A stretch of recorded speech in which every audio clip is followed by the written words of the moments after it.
Hello la team, j'espère que vous allez bien et bienvenue sur Je Conseille. Cette fois-ci, on va s'attaquer à du lourd, du très lourd même. Un des jeux les plus costauds et exigeants de ces dernières années. Le genre de jeu qui vous fait griller les neurones sur la première partie, et même sur les suivantes, mais qui vous laisse un fort goût de reviens-y si vous aimez son style. Un jeu qui veut nous embarquer loin, très loin d'ici, dans un environnement hostile, mais plein de promesses. Allez, c'est parti!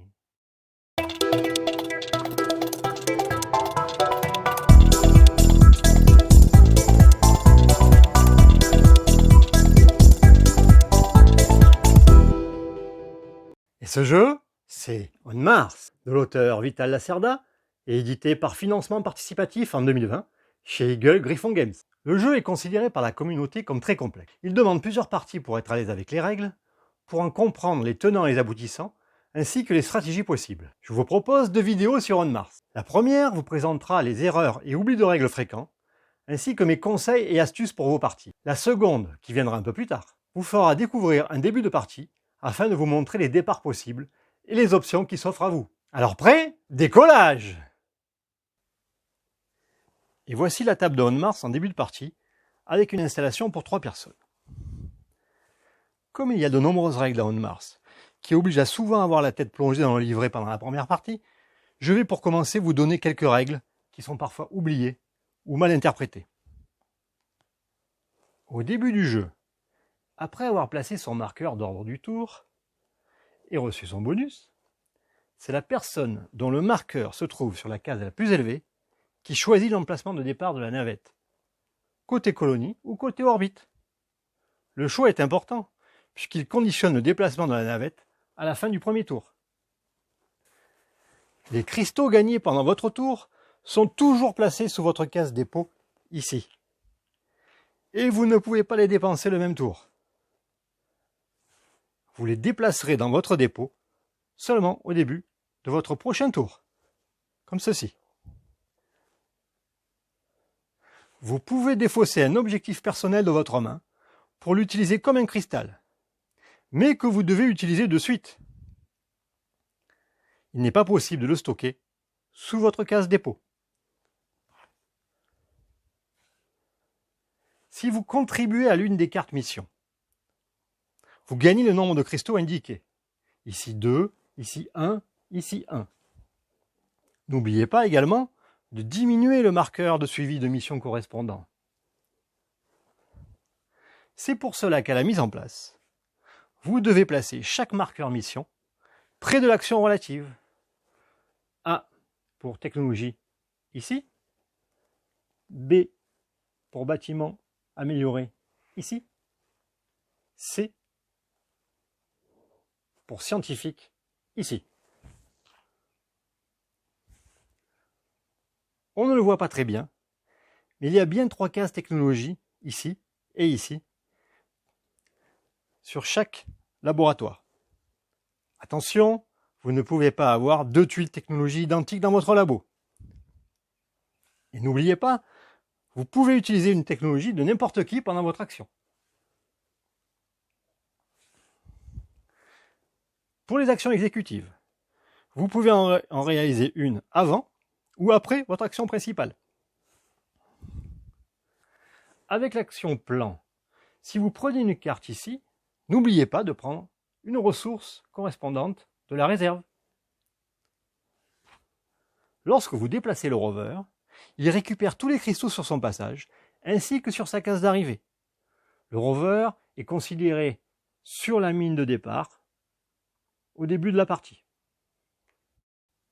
Le robot, quant à lui, détruit une tuile découverte, ou recherche, ou un cristal, uniquement sur sa position d'arrivée.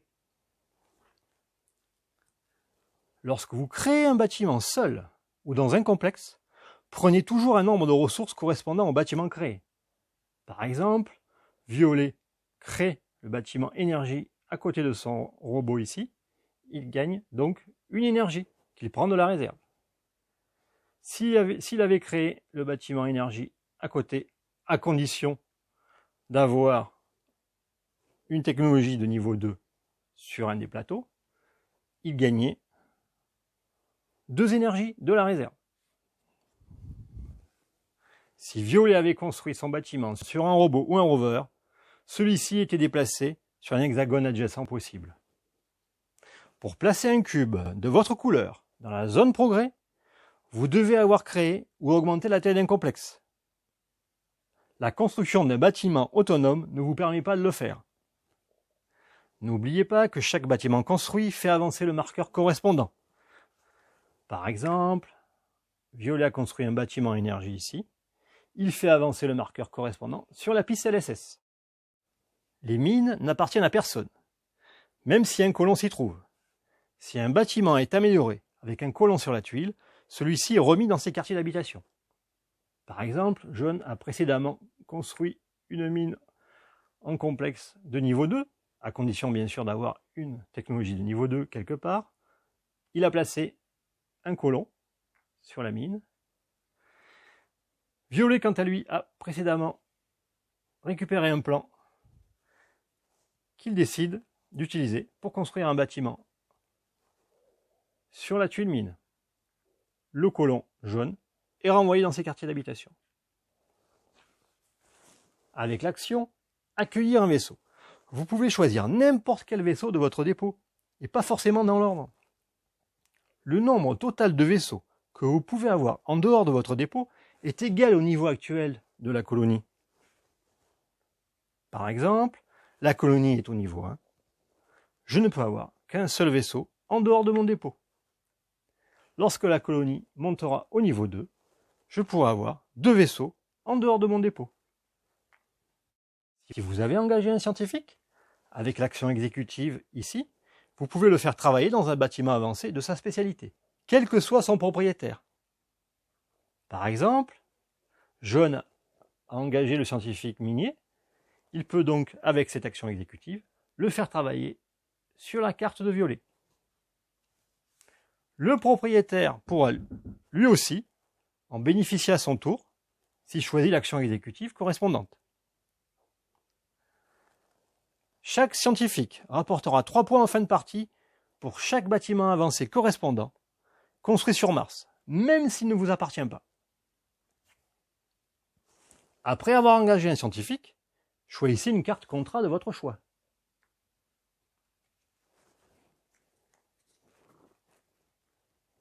Que vous placez sur le plateau correspondant. N'oubliez pas que le minerai est une ressource joker, sauf pour les cristaux, et sauf pour les contrats terriens. Ici, il faudra absolument 3 os pour ce contrat, plus, bien sûr, 2 minerais. Et voici mes conseils. En début de partie, prenez le temps de regarder les effets des cartes plans qui peuvent vous intéresser. Idem lorsque vous rajoutez les cartes plans lorsque la colonie monte de niveau. Regardez également les récompenses LSS pour savoir quel bâtiment construire afin de bénéficier des points correspondants pendant la partie. Il peut être intéressant de rapidement construire un abri et un bâtiment avancé sur Mars. Le premier vous permettra d'accueillir davantage de colons. Et le second vous produira une ressource à chaque voyage de la navette vers l'orbite. Sur les premières parties courtes, évitez de prendre une carte contrat. Vous n'aurez sûrement pas le temps de la réaliser et elle vous fera perdre des points au décompte final. Contribuez aux missions, car elles vous font gagner des cristaux. Et n'oubliez pas que la construction est la principale source de points pendant la partie. Et voici 2 astuces que j'utilise. À la mise en place, placez un jeton quelconque sur les emplacements 1 de la piste navette, ici et ici. Il représente l'emplacement de départ de la navette après chaque voyage. Déplacez ce jeton comme ceci, après chacune des 2 premières améliorations de la colonie. Cela vous permettra de vous rappeler la position de départ de la navette à chacun de ces voyages. Pour votre première partie, vous pouvez imprimer et placer ces aides de jeu sur les actions du plateau. Elles permettent de se rappeler comment fonctionne chaque action. Par exemple, la technologie ici. Le lien sera disponible dans la description de la vidéo. Concernant le nombre de participants, la meilleure configuration est 3 personnes. Mais le jeu fonctionne très bien à 2. Attendez d'avoir un peu d'expérience pour vous lancer dans une partie à 4 qui demande plus de temps.